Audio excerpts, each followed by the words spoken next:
Guys, I did a thing. I kind of changed the whole deal up here in Studio A. Man, we'll talk about this on K6UDA Radio.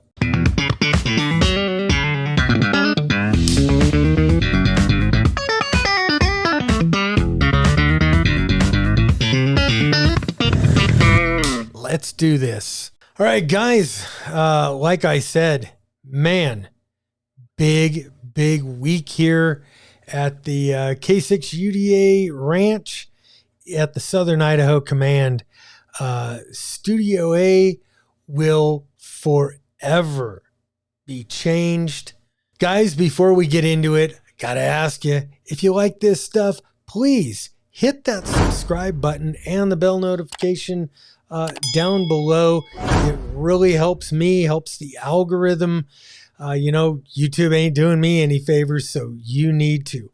Also, if you guys find value in these videos, please consider kicking down $1 or $2 on my Patreon or even on PayPal. And if you've got if you're a former or current cop, hell, even fireman now, you know what? I'm putting together a whole new thing of patches on the wall.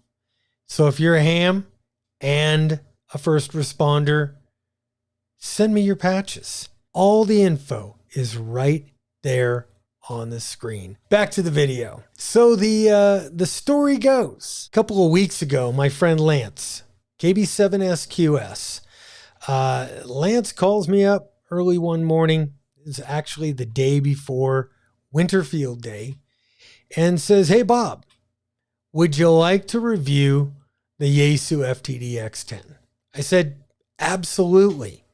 So about an hour later, Lance comes over, drops it off in Studio B. I hook an antenna up to it, turn the thing on, and take a listen. After about 30 seconds, I couldn't help but notice that the receiver is so audibly better and more sensitive than the 7300 that I've got in Studio A. I was a little bit surprised and taken back and, all that good stuff. Very pleasantly surprised. Then I engaged the digital noise reduction, and I was even more astonished.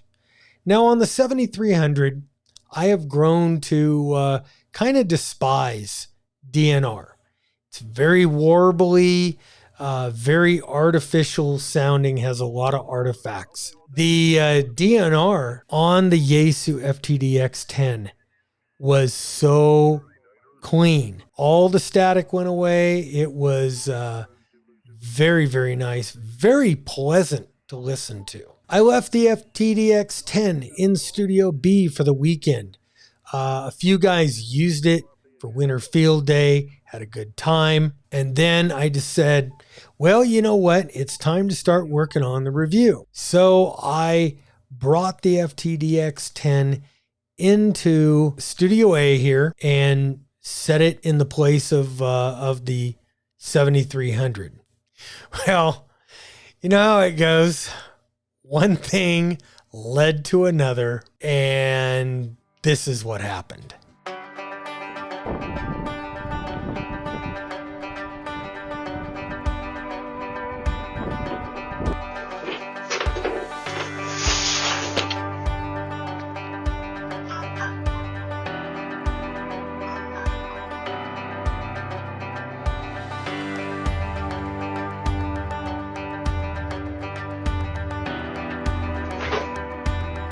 How's it going? Good, how are you? Good. I just need a signature from you. Oh, okay.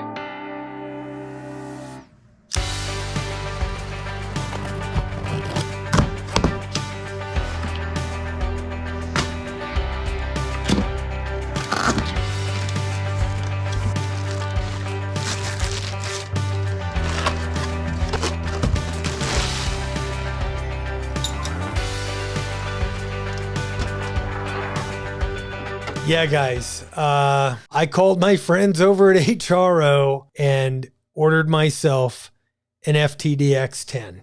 It arrived, I think I ordered it on a Friday. It arrived on a Monday, the next Monday. Very, very fast shipping. Thank you, HRO. That was freaking awesome. Anyway, I called Lance back and I said, dude, I don't need your FTDX10 anymore. I have my own. I tell you guys all the time, I'm not made of money. I can't afford tons and tons of radios. So in order to pay off the credit card for the FTDX10, I had to make a hard decision. And I made that hard decision to put the 7300 up for sale locally here. And hey, this is Paul. And Paul doesn't have a call sign yet, but he does have a 7300. Thanks for buying it, dude. Oh, no problem. I know, I'm excited. I know. I promised you guys a A/B test. 7300 versus FTDX10. You're just going to have to take my word for it now, guys, that there is no A/B test. It is the 10 is so far advanced from the 7300. Let's just look at the thing. Here's the screen for the FTDX10. One of the really cool things is it has a PCI connector, and I did a PCI to HDMI to my video board here, and now I can just put the screen for you guys. Guys, it's 4 o'clock in the afternoon here. I love this place. I love Idaho. I love where I live because look at this. S0 noise level. Very, very easy to tune. It has an inner and an outer tuning knob. The outer tuning knob tunes it in smaller increments. The large tuning knob in larger increments. And if I really want to move this thing hard, I can use that inner tuning knob, which also works VFOB if I want to work that. Guys, listen to this. Look at the S meter. It's not even moving, but look how clear. With the DNR engaged. Listen how nice that is. DNR disengaged. It's kind of, you can hear some static. There's nothing moving on that needle. It's not even trying to move. Let's just see if we can make a contact with the guy. Kilo 6, Uniform Delta Alpha, K6 UDA. Papa Yellow 3, Papa Zulu. Hello, Papa Yankee, Papa Zulu. Kilo 6, Uniform Delta Alpha, K6 UDA.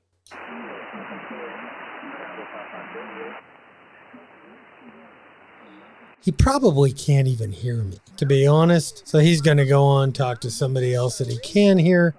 He can't hear me. But guys, look how wonderful this receiver is.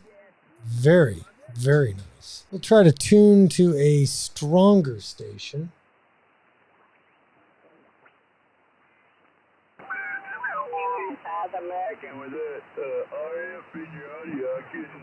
Oh, Lord. Everybody's favorite 10-meter ham. The band's up into zero land for me today, and I get a lot of TRM from your area. So now listen to how loud it is. And that meter, again, is not moving. I have nothing on the waterfall. There is... I tell you what, I know a lot of people that ride, and I probably know only one or two people that can say that they've never been in an accident in their riding career. And the last time I rode, I was going down... Doesn't that sound nice? And lady There's a plumber's truck parked right on the corner. She couldn't see pulling out. So she said she just hit the gas and took a chance, man. I brought Now, her car, went guys, over the top of the car, right through this guy's this head. is with DNR engaged. Holy crap. You cannot tell me that this isn't freaking superior. Absolutely unbelievable superior. I love riding so much before I... Sounds like FM. This is Kilo Charlie Ford. I'm just, I'm going to go out and ride a couple times before I This is Kilo Charlie am such a fan. We just don't want to keep listening to everybody's favorite ham. So we'll turn that off. I just want you to hear the difference between the tone of the Icom radio and the Yaesu. Yeah, and the Deltas, and including the SLS, are built differently. They can just stand there empty. You know, but you always keep a little pressure in there. What if the Atlas is... I know. I promised you a side-by-side, back-to-back with the 7300. And I fully intended to give it to you, but I sold the 7300. And the reason that I sold the 7300 when I did, well, other than I needed the money to pay the credit card to buy this one. But it is so painfully obvious that the receiver on this is that much more sensitive. It is painfully obvious that the DNR on this is that much more clear and nice sounding. Like I said, I wouldn't even engage the digital noise reduction on the 7300 because I could not stand the warbly digital noise reduction of that radio. Am I saying that the 7300 is a bad radio? No. It is a very, very good radio for what it is. This one is just that much better. Some of the things I loved on the display of the 7300 was the fact that it was highly configurable. The waterfall worked very nicely. The graphics were good. It didn't look cartoonish. The 991A, I just wasn't a huge fan of the graphics. It was a little bit too bubbly, bouncy, I don't know. Too in your face and too one-dimensional, I guess. The the graphics on this, and granted, you're not seeing the graphics that are actually on the radio. Looks slightly different on the radio, but very, very close. If I turn that multimeter on, that kind of gives me the waveforms. It gives me the waveforms. It gives me the audio waveform, the waterfall, and some other, I don't know, some other waveform on there. Lots of information. It looks very, very nice. The numbers for the frequency are big and bright. It stands out. Super, super easy to work on. The menu system. Let's go look at the menu system here. So the menu is operated by this single function key here. And when you hit that function key, it lights up everything on the menu. All of your main menu functions are right there. If I wanted to change the color of the waterfall, I can absolutely change the the color of the waterfall just by now rotating the knob, the function knob, and moving that back or forth between different colors. I can get in really easy and record a QSO or record somebody else's QSO if I wanted to listen to it and play it back at a later time. I go to messages. and I can play those are the CQ messages that I can do either in voice or CW. And if I take that multi off, bring that back down there, I can expand by taking out the radio menus on here. Very, very easy to get through, and everything is contextual to where it is. Everything that I loved about the 7300. So guys, you could see right away all of the things that I loved about the 7300, the display, the way it worked, the menus, the way they worked, the ease of operation and moving around the radio and doing things and adjusting everything. That is exactly what I have here on the FTDX10.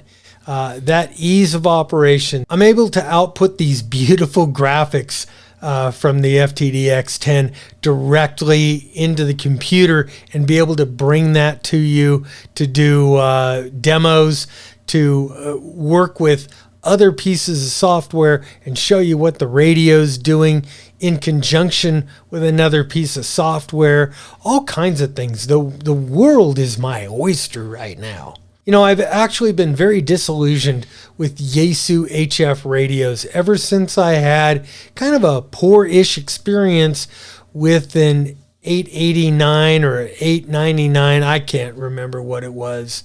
878. That's what it was. It was kind of a shack in the box. I was a brand new ham. I got this thing. I thought, wow, I'll be able to do everything. It did everything. It did nothing well, in my opinion.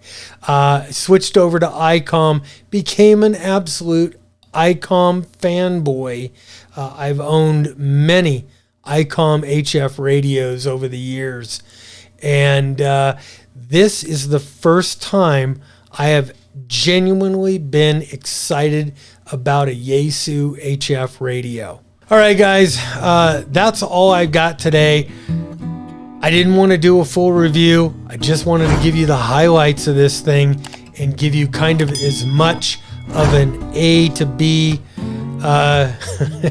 comparison without having B here to give you the comparison with. Anyway, guys, hey, if you like this video, leave a comment, leave a thumbs up, and I will do more on this radio. I can get into this. If you've got questions about the FTDX10, leave them. I'll try to answer them. I don't know everything about this radio. Very excited about it. So we'll catch you next time. I'm Bob, K6UDA. I'm out of here. 7-3.